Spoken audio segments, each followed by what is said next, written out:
So we are going to talk about Loopcraft and what that is. Basically, how do you build autonomous loops that run on your computer or in the cloud and have them succeed over time and be something that you can rely on and don't waste all your tokens and generally accomplish things that you want them to. I'm going to start here in this GitHub repository, Loopcraft Workshop 2026, under my account, and come follow these instructions. I've actually already cloned it, so I have the clone already. Corpac should be enabled on my machine, and what I need to do, this is if you do not have PNPM already, is this PNPM run workshop. So over here, I'm going to type PNPM run workshop. This starts a Docker container, and the Docker container is pre-configured a little bit to some of my kind of preferences in terms of how I like a basic machine to be set up. This sets up the agent integrations inside of Herdr. So that's Herdr. And Herdr is a terminal multiplexer that gives you just a lot of niceties in terms of running multiple terminals side by side. And one of the nice things about Herdr in general, like Tmux or a good terminal multiplexer, is that if you close the terminal window, your session persists. So I love it. I run multiple workspaces. It's open source. It has a plugin system. It is agent aware, and just is a really nice piece of software. I can't recommend it enough in terms of like a daily driver if you're working in the terminal. If you're not in the terminal a lot, then obviously this isn't going to be great for you. I use it to SSH into other machines. Really great for that sort of thing. And you can then have, like your entire fleet of machines running in the herd. But in this case, we are launched into a Docker container, and we're in workspace, and I'm going to run Pi. So Pi starts up. We're at the current version as of today, which is 0.80.3. No models are available. There are a couple of things installed. These are installed for me as I kind of built this out, and then also just a little Herdr plugin that we've added.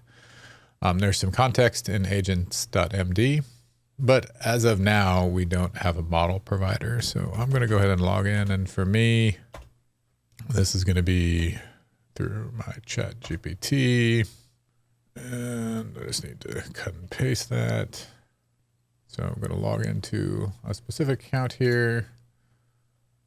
Often that'll return you to a localhost URL, which I then need to paste into here. And now I'm logged into my OpenAI ChatGPT Pro Codex subscription. Just going to ask what's in my agents MD just to get a breakdown. And if we actually open our project up, so in this case, the Loopcraft project, and open agents MD, we can see all of this running inside of this.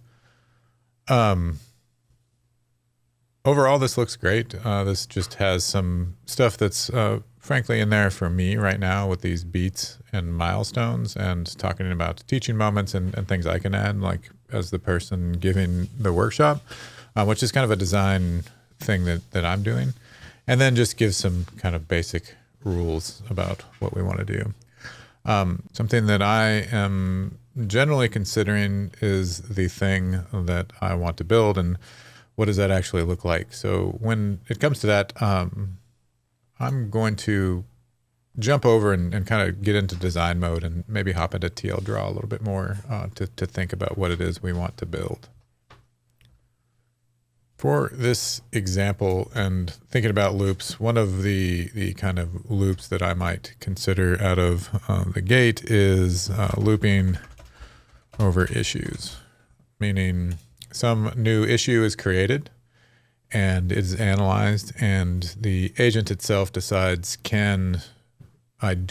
can I do with this, right? Like, so we, like have guardrails and capabilities kind of baked into the repository. And to get there, what I'm going to want is several things. I want to have a really strong foundation. And when I say that, what I'm kind of thinking about in terms of, what does that mean? A strong foundation to me inside of your application or your loop would be things like your linting. So I use OX lint, formatting, OX format, ultrasite to give like really extensive rules around what, how things are formatted and linted, and kind of the deterministic structural quality of the code that we can do through these kind of static text-based analysis. The other thing I want is really good types and using TypeScript to its absolute utmost.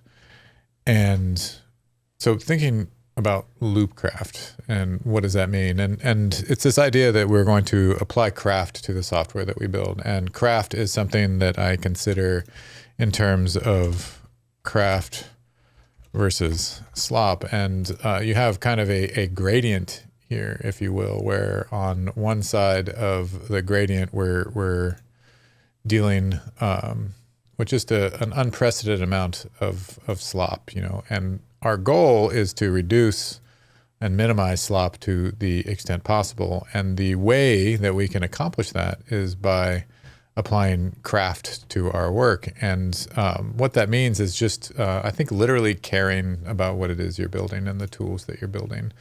In this case, what I would like to build is an issue tracker, or more specifically, a looping issue resolver. So, and that's a little different than an issue tracker. This isn't GitHub. This is something that actually goes over the top of your repositories in GitHub and looks at the issues that are currently available and decides what it can do. Can it push these forward? Can it actually fix it? Can it go in and investigate? Can it triage? What is an agent able to do autonomously over the top of this? And to get there, we need to really think about the kind of foundations of what that means.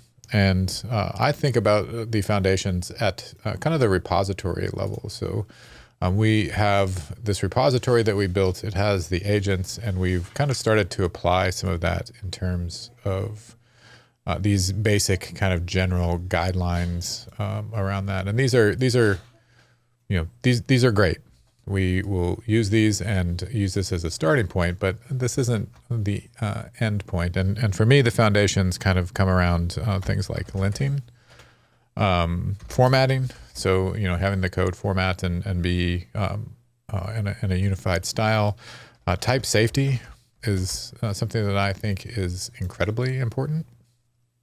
And all of these have some different tools that we can then apply. So for linting, I like OX lint. Formatting in a similar way, I like to use OX format, both very fast. And for type safety, I like to use TypeScript 7 and with Pocock style config. So it's Matt Pocock's total TypeScript config works really well for me in terms of getting just strong type safety. For linting, I like to apply a rule set in a similar way, and I use ultrasite. So it is extremely effective. It is restrictive to the point where, as a human, when I was typing all my code, I would have been like super annoyed with it. I wouldn't have wanted it. I certainly wouldn't have had pre-commit hooks. But in this case, I am actually going to have those. I'm going to have pre-commit hooks for enforcement. So all of these things will be enforced at the commit level. So I'm going to have a looping issue resolver. But to get to like looping issues and going over the top of it, I want to start at the very base. So like all of this is something I'm going to have in like every application I build. They're all going to have this basic core structure. Type safety is actually interesting to me in that I'm going to give it its own section and think about type safety a little bit more deeply. And how do I achieve this, and how do I achieve these looping workflows? And not to give it away too much, but when I look at this shape, this thing that gets built here, what I see in my mind's eye is a state chart or a state machine, so a finite state machine that is driving this. You could almost say, because of the looping nature, it is infinite, but there is some endpoint. There's always going to be a stopping point or a pause, and you know, like there's a finite number of states that we can be in. So to me, this is a finite state machine, and because of that, I'm typically going to reach for one of my favorite tools, and that is XState. So XState v5. This is something I know I'm going to want. When I look at this and I'm thinking about what we're talking about, what I'm thinking is like an event-driven, durable workflow. And if I'm building that and I'm starting from scratch, I am going to think about XState v5. The other thing that I'm going to think about here, and I'm going to consider deeply, is effect. And specifically, I'm going to use effect v4, which is not released yet, but just where I'm going to start from. So the first portion of this, what we are going to do is set all this up. We are going to, our ultimate goal is a looping issue resolver. So an agent that autonomously loops over issues wherever they may be. We're going to start very simple with files on disk. And from there, we're going to build that out to something that you could attach an adapter to and loop over linear issues, or loop over GitHub issues, or any of the infinite number of Git replacements that are currently being prompted in the world. We will be able to handle those. And this is essentially an agent that you control, that you have built from scratch, that understands your context, that is built with craft in mind, with these guardrails and rigid kind of fundamentals that we need to build that out. So I'm going to prompt this into existence. I'm going to take this text, I'm actually going to come over here, bring that down here, and I'm just going to kind of work up a prompt. I want these things. All right, for the prompt, we are building a looping issue resolver. It's going to start very simply in that we are going to use a JSON-L file locally, and that is going to be the data or the issues that we are able to monitor and loop over. We want to build this in such a way that eventually we can provide adapters. So things like GitHub issues, or linear, or some yet unknown Git replacement that is being prompted into existence right now, can be added as an adapter, and our autonomous agent can loop over those and confidently resolve, update, maintain, triage, and do other activities that we authorize within the context of our project to occur. So to make that happen, we are going to add several layers to the basic foundation of our project. The first thing that we want to add is linting, and we want to use OXLint with UltraSite. The UltraSite has an OXLint preset, and that's what we want to use. We're going to apply formatting with OXFormat. We're going to give it rigorous type safety using TypeScript 7, the release, the latest version of TypeScript 7, with matte Pocock style config. We're going to add pre-commit hooks with left hook for enforcement. So our type safety, our formatting, and our linting will be applied automatically anytime code is committed to this repository. Furthermore, we are going to have idiomatic effect v4 and XState v5 in this repository.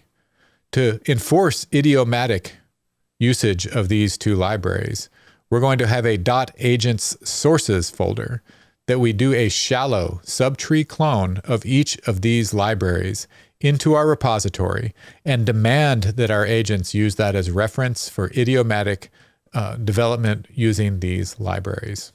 That's how we're going to start. So let's build out our starter. All right, so yeah, I'm going to grab this. And we're going to come back over to our Pi window inside of the Docker container and let this run. In this case, I'm just using medium thinking. I'm using GPT 5.5 at the time. 5.6 is on the way. Fable's on the way. Whatever model, honestly, whatever harness you prefer is fine. I really like Pi, and while this is building, we can talk about that. So to me, Pi is an amazing tool, and I really love Pi as a prototyping tool. And then I take it a long way. So for me, it's production and prototyping, but I'm thinking about this loop, and I'm ultimately thinking about this custom agentic harness that I want that'll work over my projects inside of my context. And Pi jumps out immediately to me, mainly because of its simplicity. So when we look at what we have running over here, it's almost empty. There's just so very little to the Pi harness when you bring it out by default. It starts with like 4 tools, and I added a couple more just for convenience and for what I'm recording here, but it is very simple and is like unpolluted in terms of context, in terms of your system prompt. You can go see like what a Claude Code is adding and doing to manipulate your system prompt. And even, wonderful tools like OpenCode do some, manipulation to your prompts, and it's great, and that's fine, and they're all wonderful tools. I love Codex, I love Claude, I love OpenCode, but Pi is just like dead simple. When we fire this up, when we're in this workspace, when we're inside of this Docker container, you really get just a extremely basic harness, but what you get is this harness that understands how to extend itself. So through this process, we are going to use Pi as kind of the user interface for our agent. And we're going to use this particular tool and build extensions around Pi to give us that agentic surface.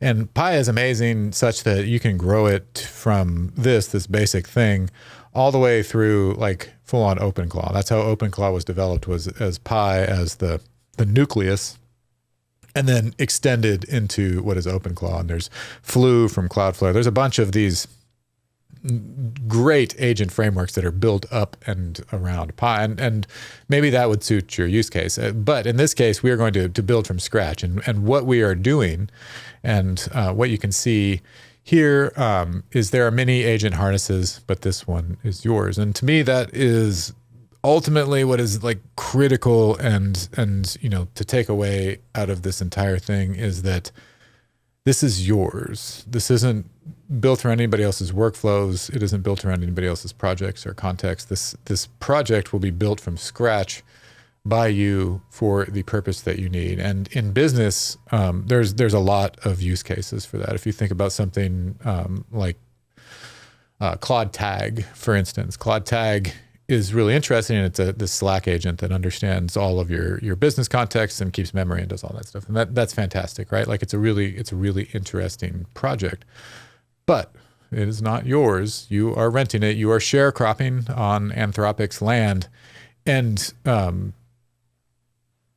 it depends. In some businesses, it's going to be, that's fine. Like do that.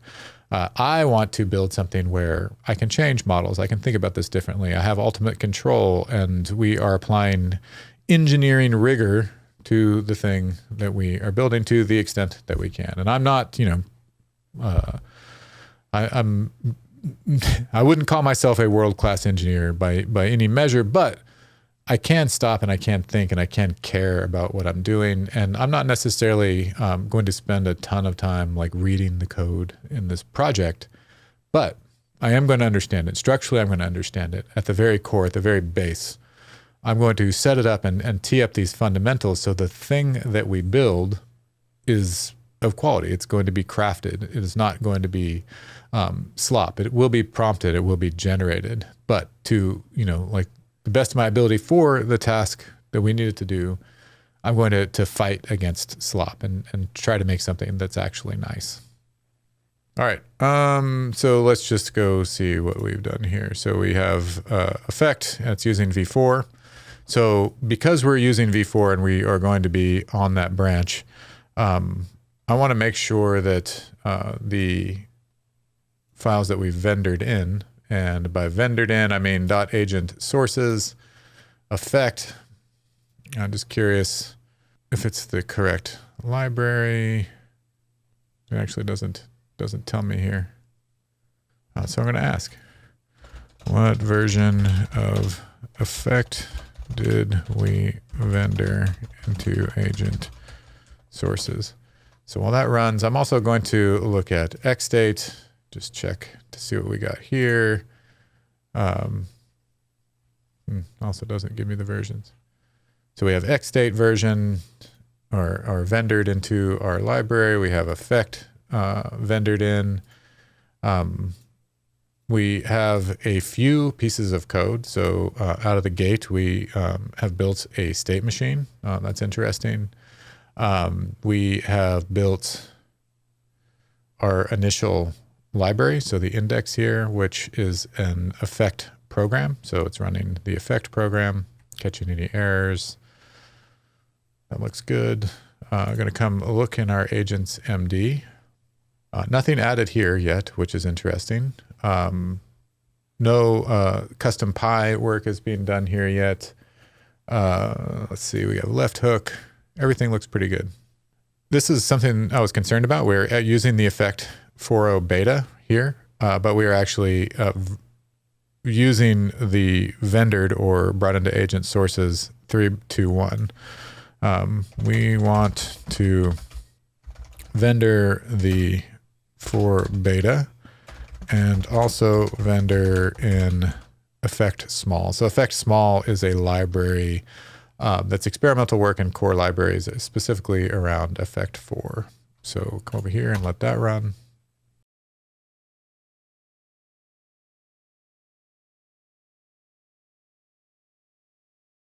Frankly, just using effect 3 probably would have been smarter here, but I want to do this for myself. So here we are.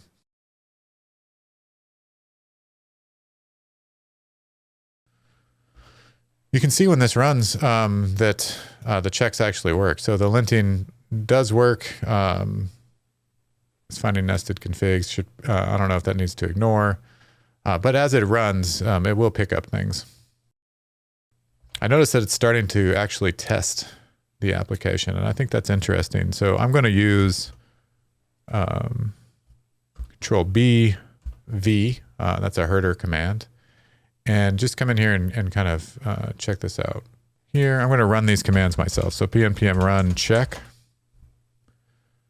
There you go, checks formatting, checks all those things. It's actually, because we're in a repository, you can see it's committing here. Coming down here, and I'm looking for where, so I can say pnpm loop, 2 inspected, 1 resolved. That's interesting. cd, copy data JSON, temp JSON, and pnpm. Nice. So copying that from these issues that it made. If I come over to Z, I can then look at the data folder, and I assume I will see some issues here.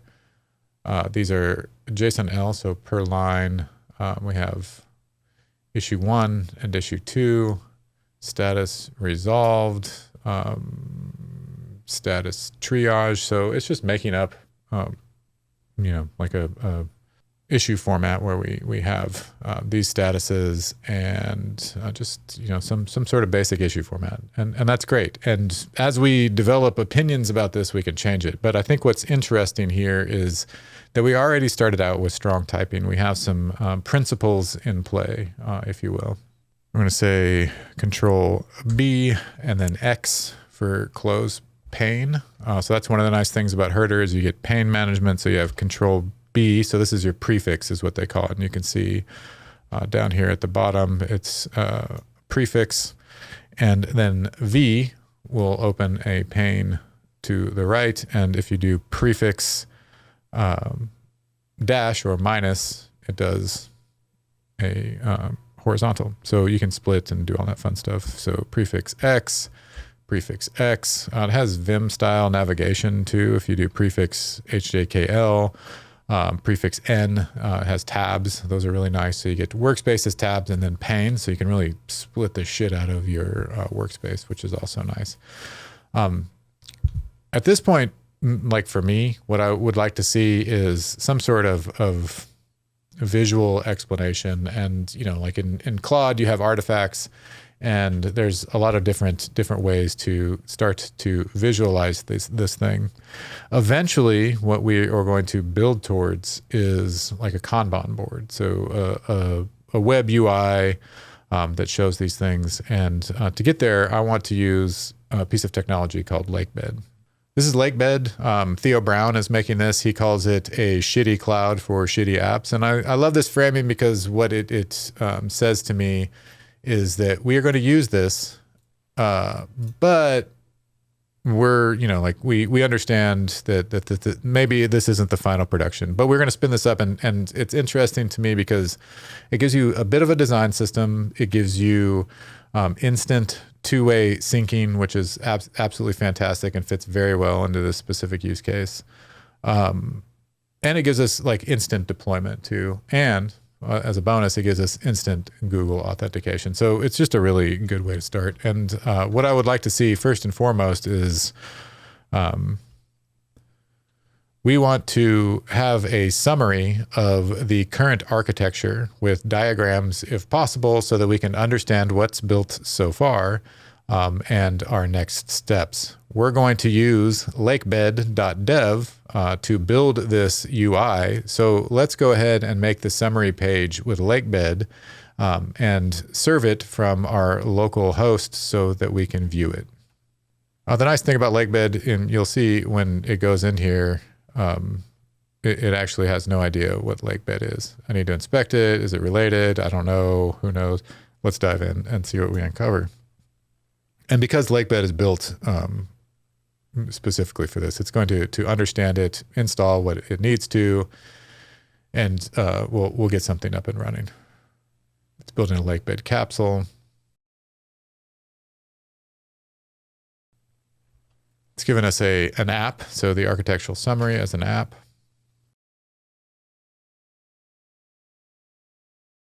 You can see the agent is running format and check after each of these.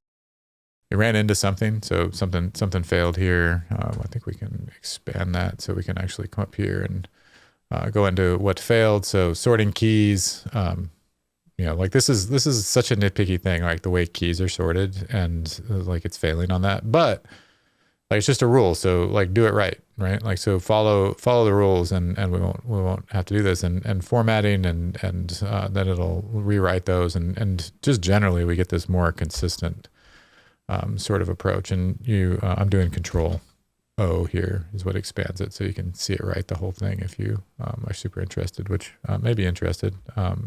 Lakebed is interesting in just what it builds under the hood. It's pretty simple. It actually, you know, it's subject to change, but it's really like go in and look and see what it's built. This is just a very simple summary app that we're making right now, but I think these are inside of the Docker container, so they don't work yet. So this is from the host. Oh, here we go. So from the host, it maps to Elite. Looks like it's showing us here. So we'll come into the browser and paste that in, and we get this summary of what we built. Can we get this summary as a written report, preferably with diagrams and out all the boxes? This isn't a sales landing page. This is an informational page to read as an architect building this app.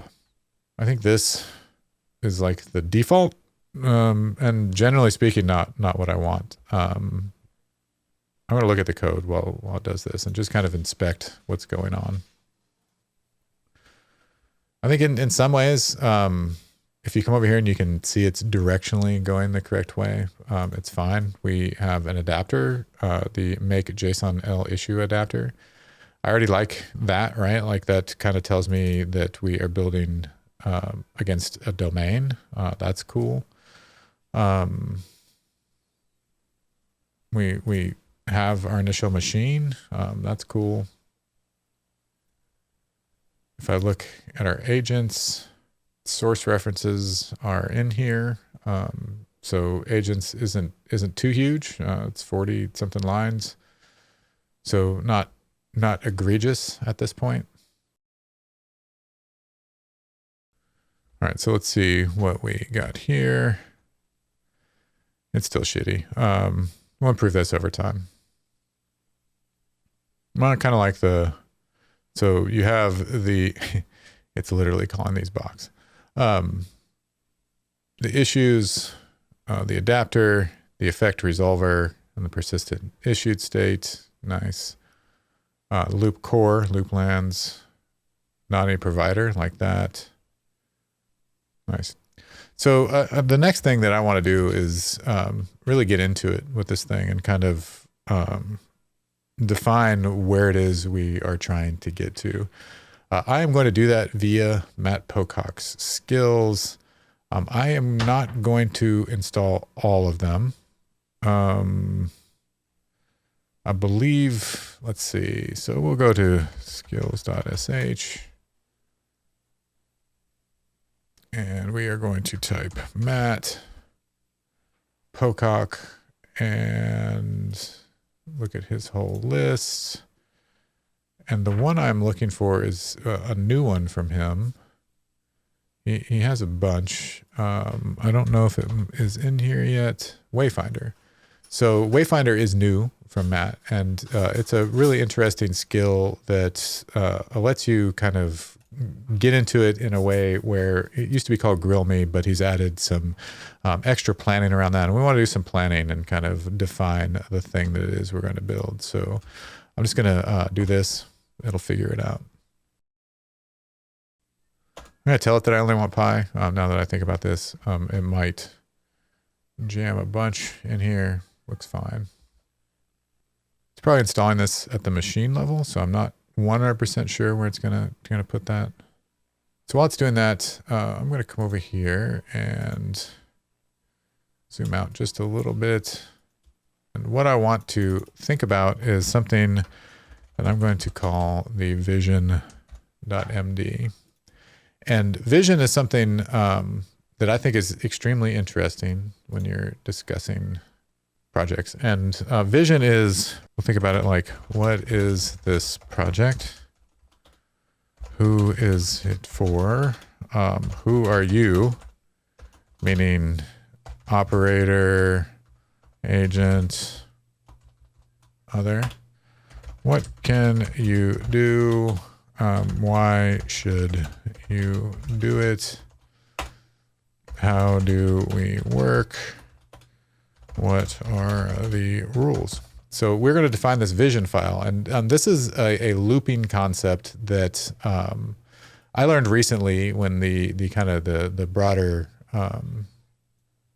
discussion of looping was occurring. There was Peter Steinberger was talking about like how they'd use loops and they, like you shouldn't be loop prompting anymore. You should be running these autonomous loops over your software. And if you go look at how they accomplish that, they have software called Crab Fleet and Crab Box. And in there is this idea of vision.md, and you read the vision.md files. And what the vision file gives you,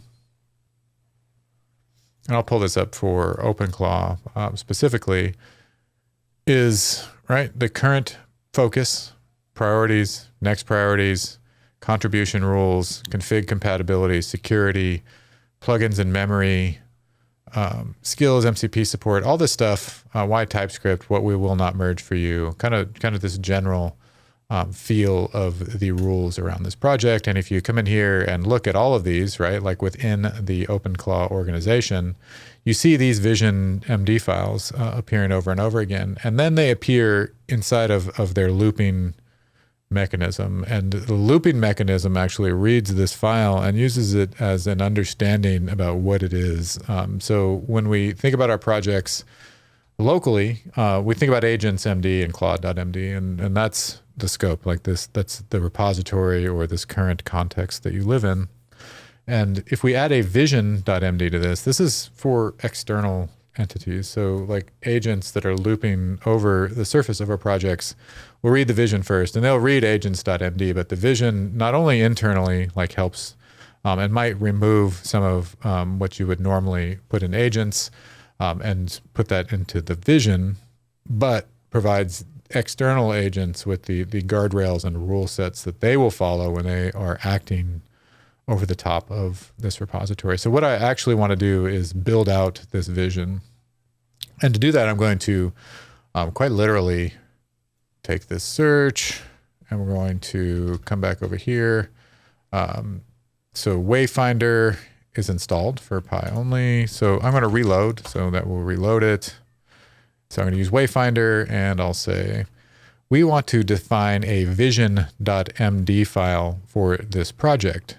Please review the vision.md files in this search and come up with a format, and then help by asking questions about our project to align the vision.md to what we are trying to build, which is this looping agentic autonomous flow over the top. But we are building the issue tracking loop is what we're building. So we want to define a vision.md for that.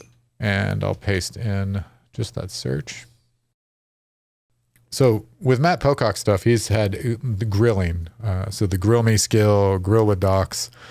And he says wayfinding is the successor to those already excellent approaches. And I'm curious, this is literally the first time I've ever ran it. So we're going to see how it does. But I think under the hood, it's going to perform like grilling for me in the past, but using the new ways that Matt has been thinking about it. All right, so out of the bat, this is pretty hardcore. Questions to align the vision.md, and it gives me just a ton of them. So ask me questions one at a time. I need them one at a time.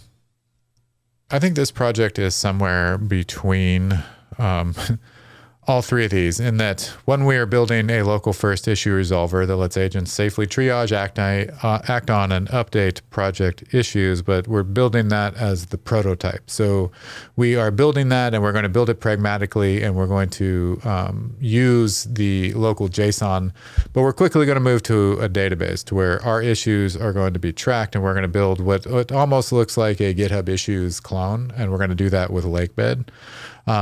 And then at the same time, we always want to keep in mind that this is provider neutral. And while we are going to use Lakebed and a database in the context of Lakebed as our data store and where the data comes from, it shouldn't make any difference. And the other thing to keep in mind is that this should escape local. We should be able to run this on Cloudflare or Convex or Vercel, or like wherever we need to. It isn't going to be provider focused in that way either. So I think that's important to understand too, and add to part of the design and vision, because that certainly is the long-term vision of this thing. Press enter. By the end of this, we want the agent to be able to pick an issue or a sequence of issues, design a plan, make changes, run the checks, commit, and then make a judgment call about whether this issue can be like automatically merged or not. Merge it automatically. So maybe this is a series of subagents. We're building it as a Pi extension. So we're going to use existing Pi extensions also. So we're going to use Pi subagents, and we're going to use Pi intercom as part of this. So we'll be able to configure specialist subagents that can go in and act as judges, and use them to build an entire machine where human in the loop, HITL, will be part of that also. So the agents will judge and determine, based on our vision, what it is and when they need to check in. Press enter. I don't think any merge or auto merge decision needs to be a human. So we want to have some sort of ranking or rubric that allows for an agent to auto merge if the thing is super high confidence, right? So definitely want to, like anything that's billing or account deletion or dangerous data changes, for sure we want to avoid. But there's a big class of issues I think that an agent could come in. Failing and skipped checks, like this is something that we want to, like if we have linting errors or things like that, that's absolutely something that we want to empower agents to do. Like if an issue comes in, it's like, yeah, we can fix that. We can merge it. We don't even have to page anybody. We just need to summarize it. Like that's a great use for this. Like that's how we want to start thinking about it. If the requirements are ambiguous, can we do some research? So can we send agents out to do research and accomplish something to push it forward that we would then feel more confident about, or would then give the human some sort of context which to make a decision on, so we're not just giving them nonsense decisions to make. Size and risk threshold, obviously, that's something that we want to take into account. Adding dependencies, yeah, we probably, like right now we want to say, yeah, that's probably a human, unless it's super minimally invasive. External service integration, yeah, like that's generally going to be something we want to summarize and give a case for, like trade-offs in terms of that sort of thing. Nothing by category. Man, let agents decide case by case from vision is really where we want to be, but we need to define that vision. So that's what we're here to do. So all of that kind of plays into the mix. We definitely want to make sure, in my opinion, that the specialist judge agrees. We always want to have some sort of reversal. And I think this is important because we want to monitor and we want to use observability and telemetry and our logs to check and verify the work after, and then to watch it and have good rollbacks. So if that isn't possible, we don't want to do it. The project vision, I think, is like the chiseled in stone 10 commandments of this thing. And then also we need to be able to explain the decision for sure. Press enter. This looks correct. Press enter. Yeah, this looks good to me. That's a good list. Out of scope. Yeah, we're shooting for a small GitHub issues clone. It should have a list view and then a Kanban swim lane view that shows them as statuses. It should use Lakebed's syncing so that we get live updates. So as an issue is added, it appears, and as agents change the status and work through them, it appears. We will be building a Pi extension. So this will include a Daemon that runs as a service that will be kind of built into a Pi agent window, and will run and pick up issues and changes. And then that Pi agent window that is running on top of that will then update and kind of give a live view of the agent in action. I think in terms of the swim lanes that we're looking at, like typically you're going to want to have 4 or 5 at most. So like the most basic ones, but within those, I think you can have substates, and this might be kind of a nested state machine while you are doing any of these individuals. They can be in substates that are part of those that would not progress across the swim lanes. Whatever the post-merge observation window passes, probably, but this depends on issue type too. So we would have, I think, different restraints based on kind of the risk of the thing. So some things will have less rigorous finishing states than others. Yeah, this seems fine. Yeah, one thing I want to make sure is that we're using effect schema as our schema language here. So we're going to define things as schemas and use effect schema, and then have those kind of flow through in terms of the types that we use in our state machines as well. Yeah, generally speaking, this is going to be event driven, meaning we will flow events over the top, and the state that we will present is going to be a projection of the events that comes over. So kind of an event sourcing style stream of data that is going to flow on top of this. When I look at this, the thing I love the most is an abstract event store adapter from day one, where JSON-L and Lakebed are just implementations and the data can come from any place at the end of the day.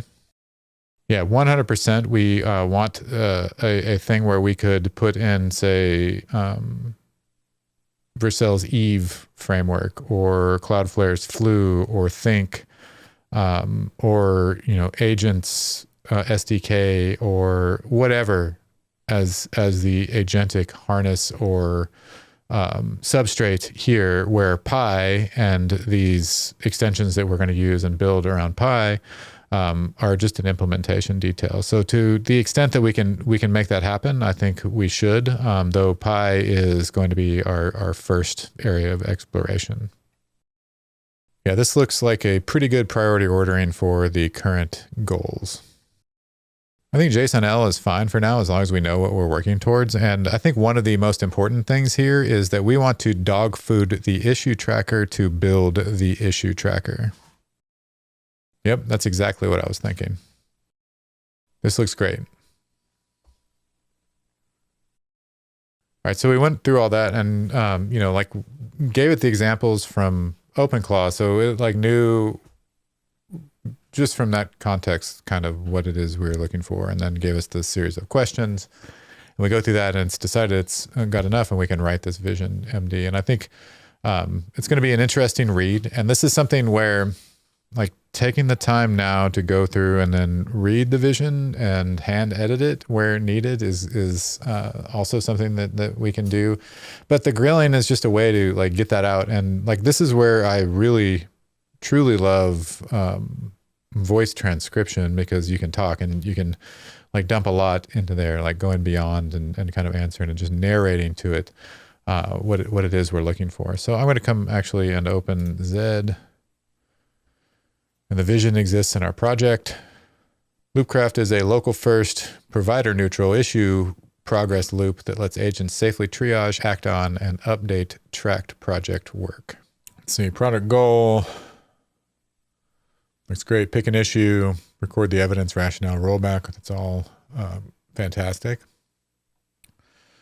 Runs the issue loop, event schemas, contracts, and local UI. Yeah, definitely doesn't own any of that stuff, so that's great. Going to use effect schema. Love that. Issue model. Yeah, we got a nice little rubric in here, so permits some sort of actions. Evidence, receipts. Great. Perfect. So perfect enough for now. So we have some choices of what we can build. And the way that I am thinking about this is that we will have a small daemon that runs and monitors the issue stream for changes. So something is running and monitoring the issues. And when those changes occur, it takes those changes and feeds them into a running Pi session. So Pi has an SDK, and we can think about that a lot of ways, but I'm going to have an active Pi window. So I want to be able to start the loop in an active Pi session and have it monitor changes from our event stream.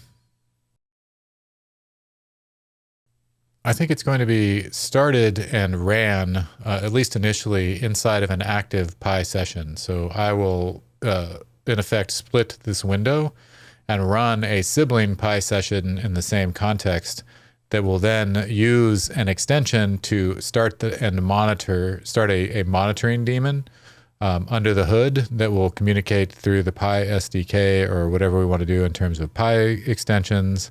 And that will monitor the event stream on top of our issues and act accordingly. So one of Matt's other skills that I like, we're going to engineering, and we're going to copy Matt's toSpec skill, and we are going to copy toTickets also. Let's add these two Matt Pocock skills to our local configuration also. So a loop is user started inside a Pi active session. The user splits the terminal, starts a sibling Pi session in the same repo context, and that Pi session loads uses a Loopcraft Pi extension. The extension starts or coordinates a monitoring daemon under the hood. That daemon watches the issue event stream and communicates back to the Pi surface so visible can do it. No hidden always on worker as the first mode. No autonomous Pi session spawning. When the daemon detects eligible work, should it immediately feed the task into Pi, or should it first present a candidate work item and wait for a start approval command? So technically, the Pi session that has run the daemon will be an interactive Pi session, but we do not rely on it like questions to be answered. So it is not to be operator driven. In the case of the work, like it is going to analyze, look at the issue, and then eventually assign an asynchronous sub-agent and then monitor that sub-agent to accomplish this. So we're going to use existing off-the-shelf extensions to make that happen. But what this is the loop or analyzer, and it will farm the work out to whatever implementation, but it is not doing the implementation. It is simply there to monitor and make judgment calls on top of changes to the issue tracking system. So I love Herdr, and just while this is running, you can use a prefix, so Control B by default, and then say B and actually hide the sidebar, and Control B will bring it out. We're only using one workspace, and watching the agent isn't really helping us. So if you want extra space, you can do that. This is how I might typically do that. I also like to think about naming these things. So I'm going to name this tab Interactive. Oops. So I'm going to rename this tab, and I'm going to call this Interactive. Nice. All right. I'm going to use the toSpec skill. So we're talking about testing seams. If you go look at the spec skill, I know Matt's a fan of Michael Feathers, and testing seams are an important piece of that. And we want to be able to test these things, and it's already starting to think and talk about tests, and probably even do test-driven development. And as it happens, XState and TypeScript and Effect are super good at that. So this is just going to give us more power in that direction.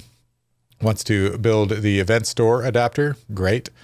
The loop analyzer seam. So looping over the top of that. Agent harness adapter seam. Because we're going with this adapter approach, and I really love ports and adapters, or hexagonal architecture, ports and adapters work really, really well. And it's already thinking in that direction. And one of the kind of coolest things to me is if we point at effect, and we point at effect small, and we point at XState, and we give it a few of these Pocock skills, like it's actually going to create pretty nice software. Like it just, you know, like if we set it up, if we tee it up, and we introduce these patterns at the very beginning, it's going to follow those patterns. And where the problems really appear over time is when like it starts to get fuzzy, and that happens, you know, we get lazy, shit gets bigger, entropy creeps in.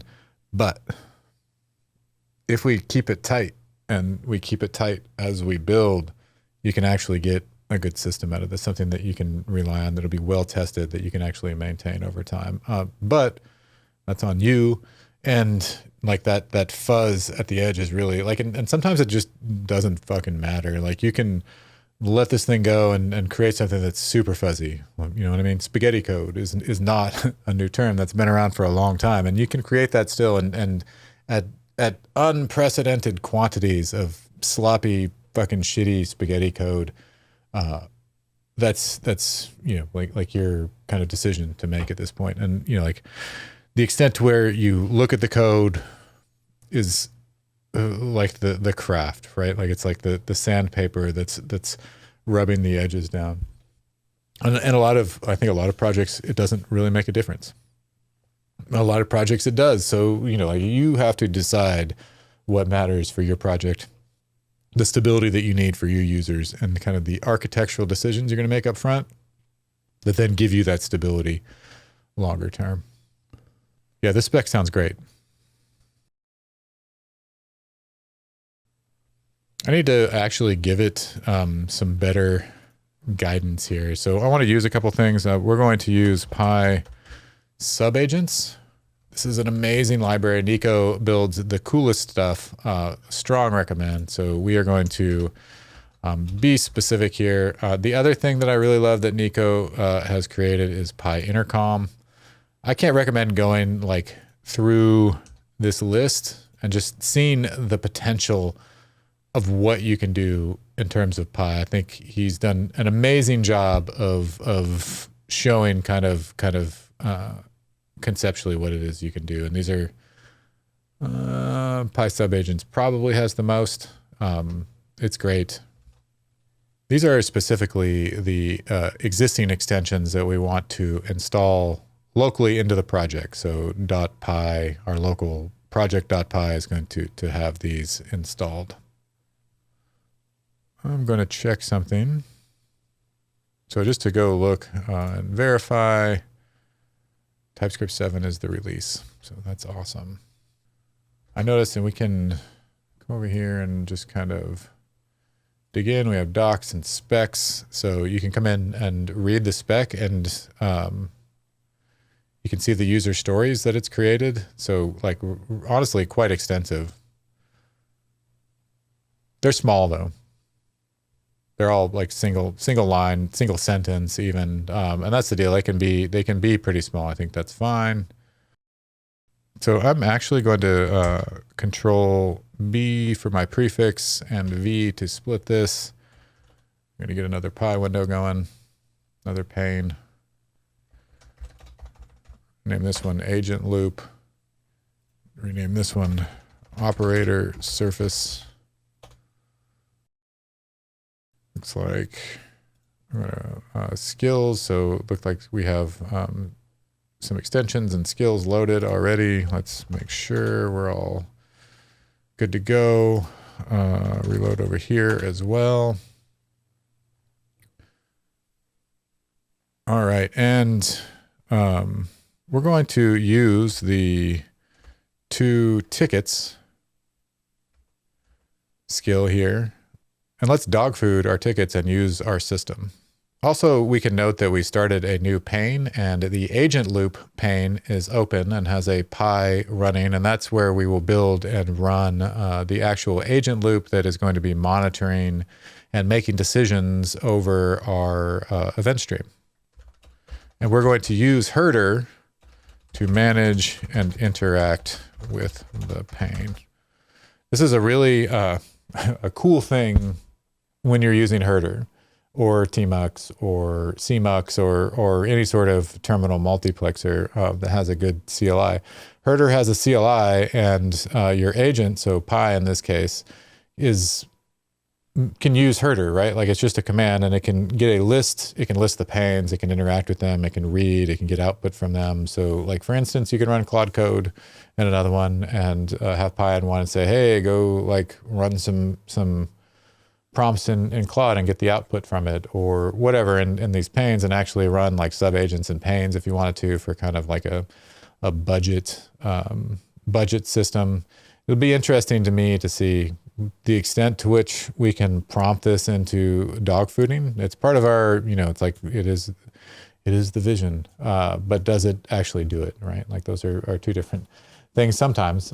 But like Codex in particular, or GPT 5.5 in this case, is pretty good at rules following. So if you are defining rules, it's going to be generally okay at finding them.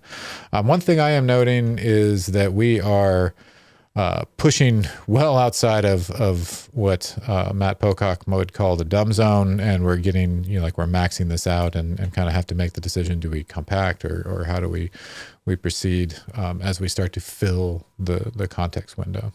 Tickets.md, I'm curious what that is. So, while I'm just sitting here watching this anyway, try to find where at the top, there we go. Yeah, so it just added the tickets here, right? And then I'm curious also if we come to issues. Nice. Dog food 1 issue. Is this just the same? Yeah, so it's there. Let's see what we got over here. So let's work through these tickets sequentially in the order that makes the most sense. Use the open agent loop pane and run and reload Pi as needed to dog food this and to make progress. And let's see it. You'll have to push enter for that too. It just sat there. Nothing pushed enter. So it figured it out, but so it's actually prompting. I think that's neat. And already, like if you think about you should stop writing prompts and you should start writing loops, literally just fucking did that. Okay, like that's where we're at. Like we've already got to that point. Like this is the idea, right? Like we have one agent over here and it's prompting another agent and it's building a thing for us. And I think that is you know, fantastic. So this agent over here is sleeping and watching and reading the pane and getting the results and seeing what's going on. And this agent over here is building the thing for us. It's designing the schemas, doing all the stuff. And, you know, like we kick back or go work on another project or whatever while this actually functionally builds the thing for us. Should also maybe note, if it's interesting, that we're using medium thinking here. So we're not using X high, we're using medium thinking. I think this part is interesting where we're using sleeps, right? Like that's how it's having to do that. Eventually that's where the Daemon will come in and the monitor loop will just be able to pick up on that. So it's using this as the sub agent right now, but this, as I see it currently in my vision, the way this will be is this will be the monitoring agent that's doing the loop and running intelligence, and then also orchestrating sub agents. And there'll be a UI, and you know you could do things like hook up various channels, so it could notify us in Discord or Slack or wherever. But this will be the agent that's, you know, that is the loop that is running, you know, like event driven loop. I could run crons too. So you could have it, you know, like check periodically during the day or responding to events. Like that's basically, you know, how token rich or token poor you are in terms of how heavily you want to automate and loop. Nested loops get expensive. So that's always something to keep in mind as well. Technically, I'm going to like actually stop this over here right now because what I want to do is compact. And then I'll let it continue monitoring. So always curious, and while we have some time to kill, we can come over here and kind of check what's getting built. We have some tests. Look, it's using node tests. Maybe something to put in play here is that we prefer Vitest.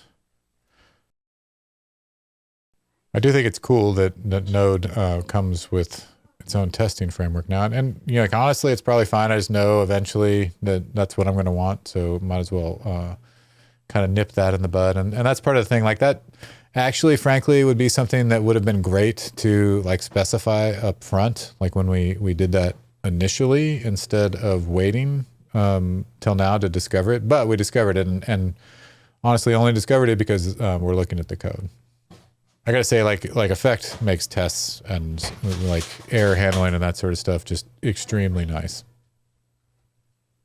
It's not going overboard with the tests. We threw that in there, and what did it do? Did it just adjustment before committing? We prefer nice. I love that. So like this is like your control plane. Like so on the left over here is the you know, this is the operator. So it's saying what's up, but while you have this over here that's the implementer that's running and going over issues and then making the changes for you. Yeah, so it had to exclude some stuff because it was running the test for all of our sourced files. We can see that the like type safety rig, the configuration, the kind of strictness is getting applied over that, and we're getting, you know, if you go in and look at it, you're getting what is pretty good type safety, generally speaking, and just like the reason we want to have like good type safety is to statically eliminate like this class of bugs, and that's what both Effect and TypeScript and XState, as far as that goes, are eliminating classes of bugs, like deep issues that would be problematic to us generally, but allow us to statically analyze and then lets the machine catch those issues, right? Like, so these are things that would creep in and bite us in the ass, but because we are you know, applying this rigidly and doing this sort of deterministic static analysis on top of the code that's getting generated, we're just able to get something that's higher quality, particularly for, you know, like a prototype. This is writing generators, which, like, honestly isn't, it's probably not something that I would have done pre-agents. It's just like syntax that I never had absorbed and internalized, but like I know it exists, and I know that's what this is, and I understand what yielding is and how this works with loops and that sort of thing. But like I just, it wasn't like a go-to for me, and it's interesting now that it's built that way. I'm always curious as to, you can come in here and kind of see the ESLint complexity. Function has a complexity of 21, maximum allowed is 20. So it's enforcing things like function complexity and making it then break that down. And because it's throwing that out, and you can see here, right? Like oxlint disabled next line complexity, like coward, like just fix it. And that's eventually what it did, which I think is pretty awesome. So it's manually editing issues here. Looks like that was a lint issue too. Resolved. It's updated at. So we're on issue 4. Honestly, like this, like preferred destructuring. I mean, it's like, fuck off. Like as a person, that's how I feel. Hayden, fuck off with your preferred destructuring. But also, like, these are perfectly good rules, and it's pretty strict, and ultrasight is something that I would go through, and when I was like, as a human, I was doing it, like would like constantly go in and override the rules and be concerned about it. And now I'm just like the more the merrier, and left hook is awesome. So like anytime it tries to commit and some sort of trash doesn't work, it's running left hook, and everything is getting enforced. Yeah, so it's continuing to prompt.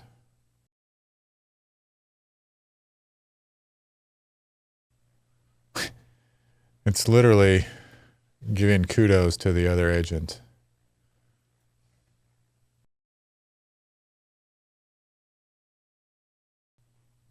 Just coming in and looking at the GitHub issues here, or excuse me, the git commits, looking at the git commits as it goes through. This is interesting.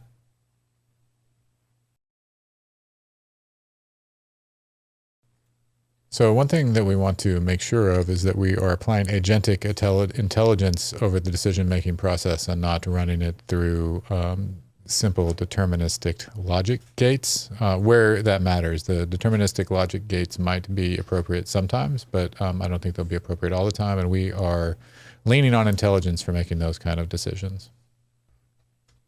So as this goes, like obviously, you know, if you are paying attention, you could just walk away, right? Like I could go have a sandwich right now and come back, and that's fine. Like go and do that and then come back and see what was accomplished. But also, like if you're watching it and you're paying attention, as this is created, then we get an idea of what's going on, and might be able to see and spot things and do that steering, which is literally called steering in the UI. For that reason, we can find and steer the agents appropriately in the directions that we need to.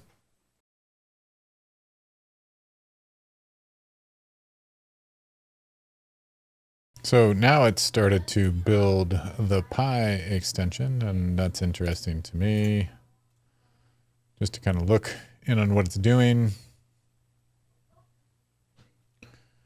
And this will actually be loaded in the context of Pi, and it's building it is such that it's using the work that's been doing so far and using the adapter so that none of the Pi specifics are baked in, and it's giving it the tools that it needs in a Pi extension. And because we are building this in Pi, like it has the like kind of inherent understanding of the thing that's getting built.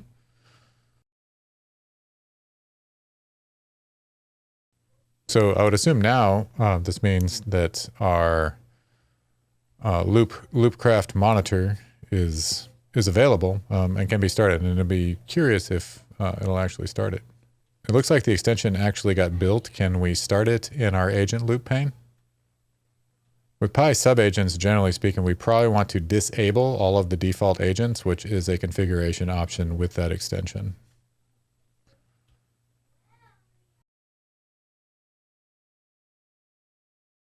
So this window, unlike this one over here where I've managed the context, I'm just letting it run. It's looping anyway. So you'd want to probably set your rules. And this is something where you could do by extension or whatever, where you might set compaction rules or follow some sort of global rules or do whatever.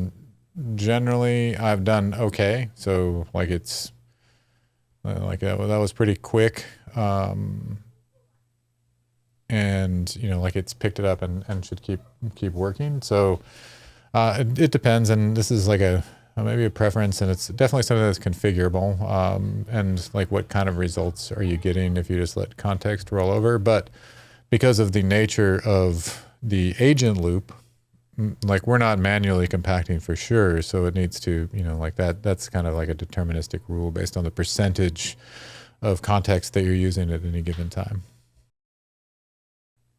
So one thing that I notice is that Pi intercom and Pi subagents are both getting kind of baked into the core code, and maybe that's okay. Let's rank that 1 through 10 and see what we think. And is that the direction that we want to go, or how do we want to think about that in terms of how we package and distribute this? Is that going to have Pi specific stuff or not? And one way or the other. So just curious, not necessarily trying to steer, just trying to get some understanding for my own personal knowledge. I think this kind of question is great to ask, like occasionally when you see this and you're like, hey, I don't know, like ask, or even if you do know and you would just like an explanation to kind of get some more verbosity around it. Is that something that we should add to the vision or somehow make a future cleanup task for so it doesn't get left behind, or just kind of leave it and see how it plays out naturally? Maybe go ahead and do that. I was thinking that we could probably add to the issues, basically. At some point and soon, I think we should be monitoring the issues anyway. So when an issue is done, it'll check for the next issues and that sort of thing. So is that on the horizon? And can we just add an issue instead of pushing that to the agent loop? I noticed that it's maintaining tickets.md and the issues.jsonl file, and it feels like we could probably just have one. Are they the same thing? I think tickets.md should maybe be agentic instructions on how to use our local issues JSON-L or our local issues surface area. So we would be dogfooding what we are building. I think the tickets.md was something that Matt's great skill gave us, but we should modify it for our use cases so that we are completely just like fucking dogfooding the shit out of the thing that we're building. Yeah, let's tell our agent loop that we want to make this change. It halted due to mass deletions. Let's look into that and see what's going on. Let me know. So one of the things that I'm just kind of noticing, one, I don't know why it keeps calling it Lupa. That's interesting to me. Maybe that would actually be a better name for the project than Loopcraft. Is a better name than Loopcraft for this project. But I also noticed that it's using .agents, and I don't know if that is an issue or not. I usually put it in a .agent sources. I didn't flag it, but I was just curious.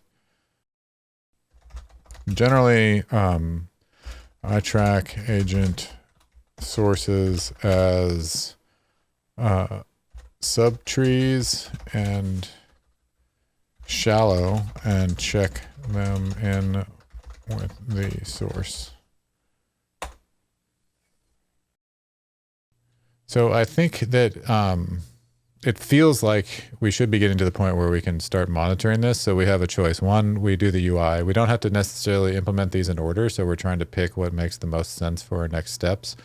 But I think that the agent at this point should be able to, once it's concluded, so once the turn is over and it says, hey, I'm done, it should then look at, analyze any of the issues and kind of do its job over the issues that we have available.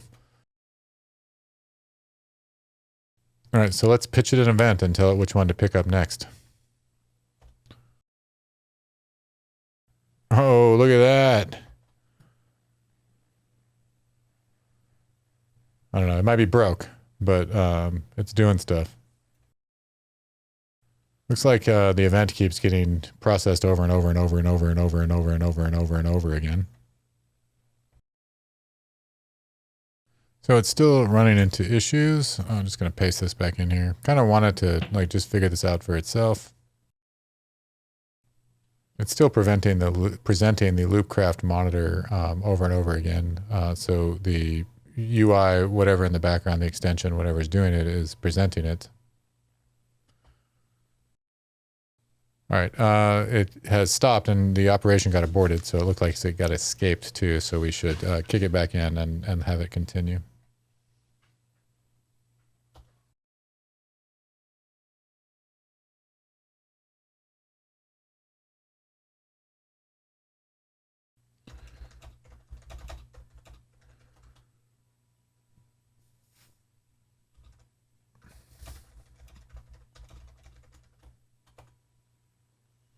Curious if we have the UI, if that's even one of the issues. But there's no way or great way to view our issues currently. So that'd be nice if that was there. So it looks like it's pushing an issue and we'll build that next. Lakebed has the concept of a database, and that's something that we should probably use and leverage. So we want to do whatever Lakebed native is and not do things that are out of the ordinary or non-idiomatic for Lakebed if we're building a Lakebed app as part of this. I think it's interesting that Lakebed uses Preact.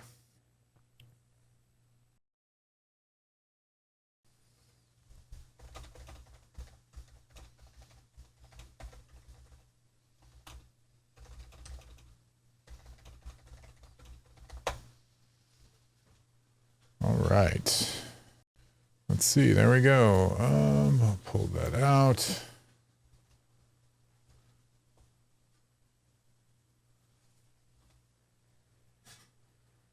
Over container URL. Run the issue tracker.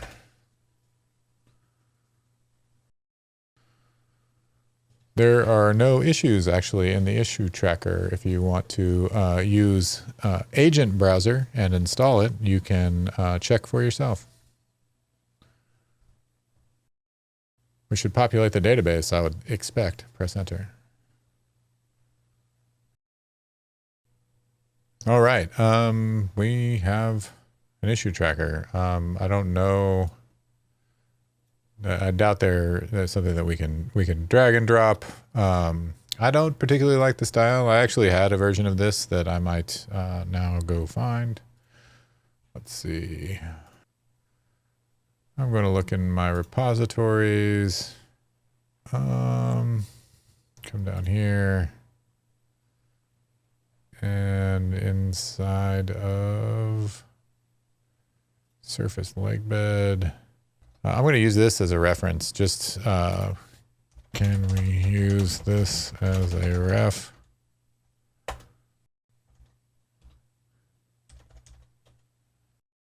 So this is a reference that I had. It's a piece of code that I liked, and like there's a lot of different ways to give it, you know, like kind of a visual reference in terms of the thing. All right, so let's take the reference that I pasted and use that for the basis, both for the visual style and the kind of the shape and structure and architecture of the Lakebed app that we're trying to build. It was correct. It had all of the fun bits that we want. So let's use that.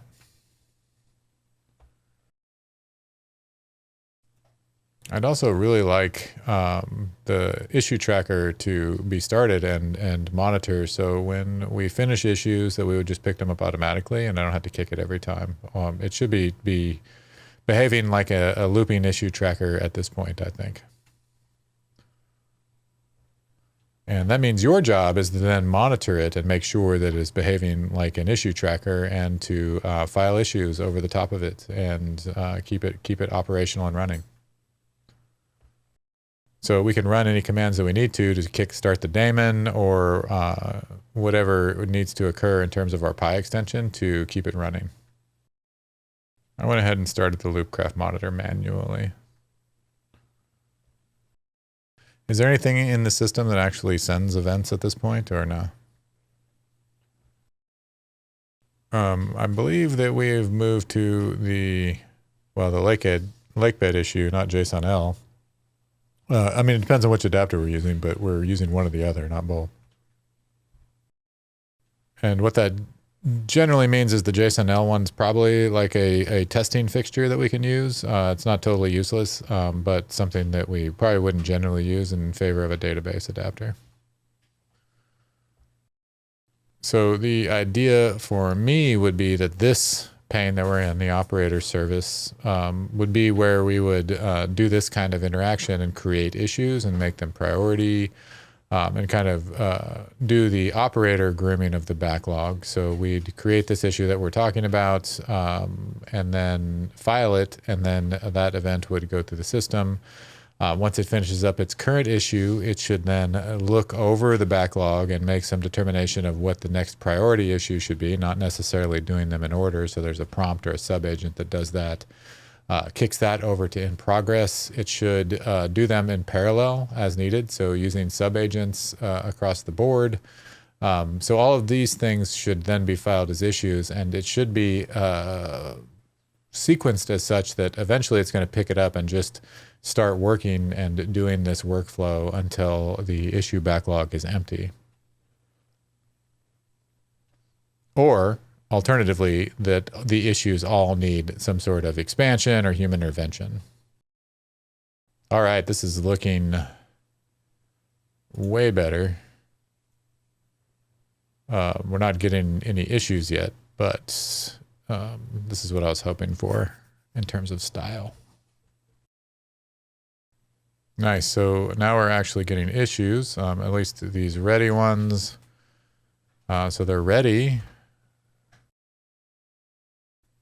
I don't understand why it has sync and seed in this UI. We shouldn't need that. The database actually has records. I'm not seeing the completed records in there yet either. I'm not seeing them in the UI. I believe they exist in the database. We can add parallelism fairly easily, and the ability to create dynamic XState workflows is interesting here, and design the parallel workflows. But we also have Pi subagents and intercom, which we can use right now to get parallelism going. So I believe if we looked at it, we could probably develop a plan for subagents based on what is there to run them in parallel as it is written, to get these up and running and to fix some of the issues that we're having. So let's see what we can do. We don't want to be concerned at all with external adapters or anything outside of our Pi and Lakebed surface area. So we want to get the vision completed up to this looping agent over our Lakebed issues to work on the issue tracker that we're building here, and we don't want to extend beyond that. I think also that the agent loop is where these should be running. I see that our subagents are actually running over here, which maybe is fine, but I would kind of expect them to be running in our agent loop, and that be where the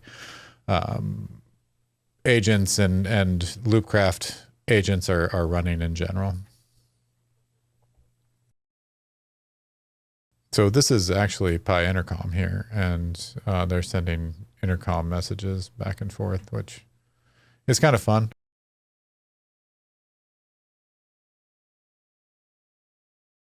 Make sure that it's updating issue progress as it works.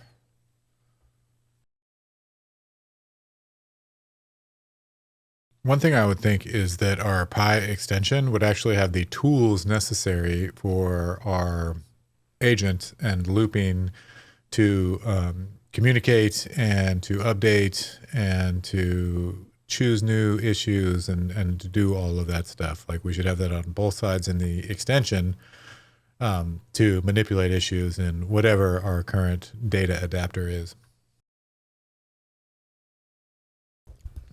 We haven't seen Lakebed update yet, so something is amiss. Also not seen it use any of the tools that we may or may not have added for the Pi extension. So maybe that is something that it'll do. Who knows? Interestingly, it's going through and writing documentation, which is fine. I don't understand fully why it's going through each issue to issue. Still have not seen an update live in the Lakebed app. So it's been sitting there with issue 17 through like 23 or whatever. And it's going through posting and completing issues. But I also don't see anything in the done column. So I don't know exactly what's going on.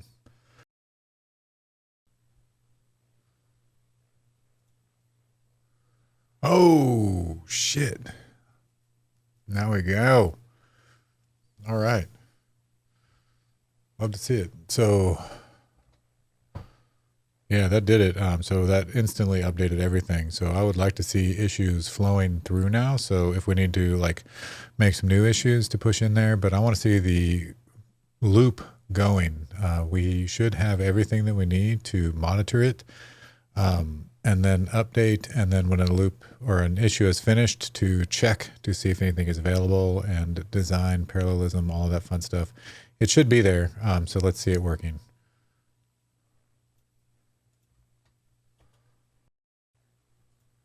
A good issue here is that the done column should sort by the most recently completed first by default. So there we go. Nice.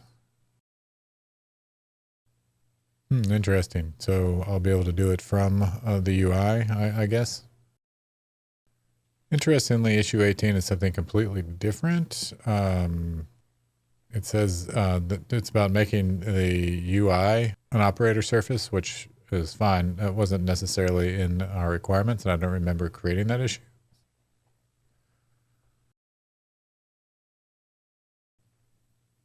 I disagree. I thought issue 18 would just be its own standalone issue and not some new shit under a whole big ass thing.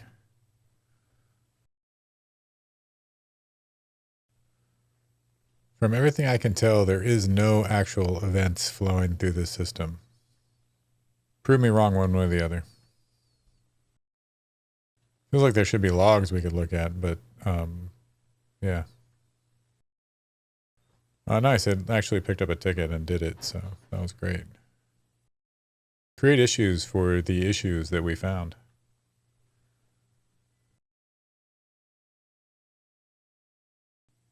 And honestly, like at this point, like we can sit here and ride this thing, but that's the thing, right? Like building this up and then getting it to where it's going to like have the daemon running and like understands and watches itself is effectively like the loop, right? Like so we can let this run and we'll watch it and we'll go. We got 19, so auto advance. It's inspecting new issues and ready. Like you can see it doing that over there. So we'll see if it picks something up. These are all normal, ready. This is over here, so it did. It picked one up. It picked up issue 25, so it didn't pick up in sequence. Harden the Pi issue tracker strips, operator docs. Yeah, so pre-approved, normal. Does not need human. Let's see if we can go in and orchestrate parallel. I think that's an interesting one. We can't affect those. Oh, we can. That actually sent events. It's not picking up. The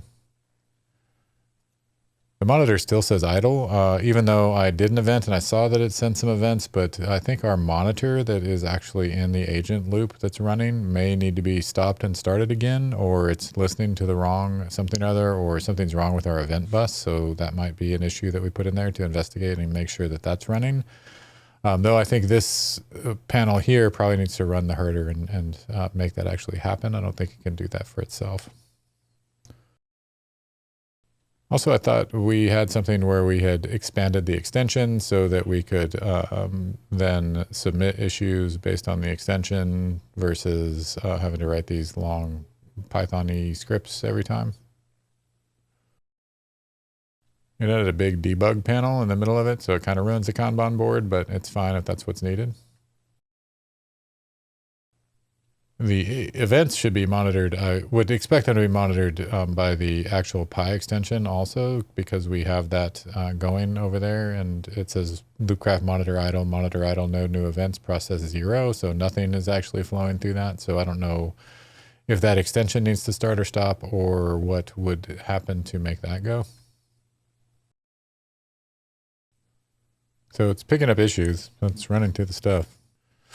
We can add them. We could add them from any source, really. Like at the end of the day, like if you can network and you can get to the database. Lakebed makes it pretty easy to deploy. So this is something that we technically could deploy, though. Like the way that it's connecting would probably get complicated through firewalls and tunneling and all that fun stuff. So it would need more consideration than that, and we'd have to like think about this from the server perspective. That is one really nice thing that's working this particular way, like working in a local harness, is you're not necessarily having to deal with all of that stuff. You have to deal with some of it, but when you start deploying these loops to the cloud, it's the same thing though, like at the end of the day, right? Like if you are inside of Cloudflare, you'd give it, your GitHub key or your linear API key and kind of work within that surface. But, a ticket shows up, it gets classified, looked at,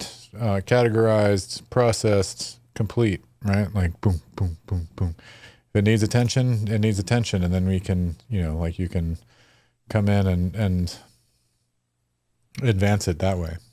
So these are just events. Looks like it's processing some issues now.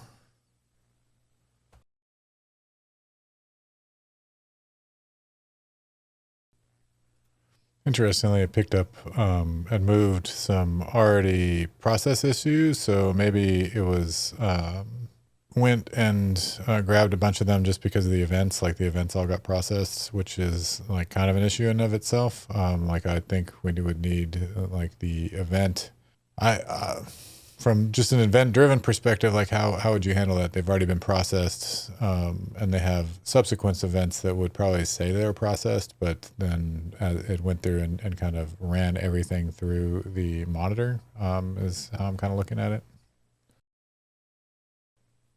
So it has bugs. This is not perfect. It is not complete. It is interesting, and this is the shape of the thing. And this is a few hours of work. I would spend more time on this. I would think about this from like any project, and then how would you like migrate this, and how would you install this in a project? Probably like as a Pi extension or whatever that you would then install anywhere you wanted it. Or like how do you take this and extend it into the cloud? But overall, I think this is conceptually interesting. There's a lot of really kind of wild concepts in here. Lakebed is cool. Herdr is cool. Pi is fucking amazing. Pi sub agents are amazing.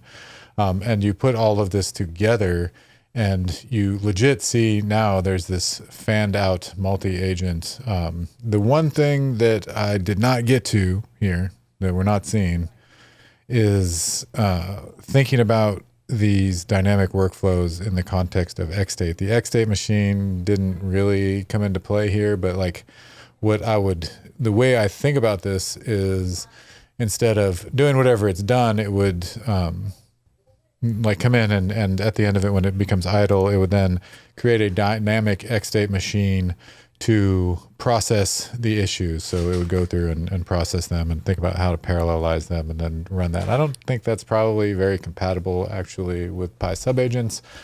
But this is just a really cool way to do it. And given, another couple hours, I feel like this is really something interesting where you kind of do have a self-building issue tracker.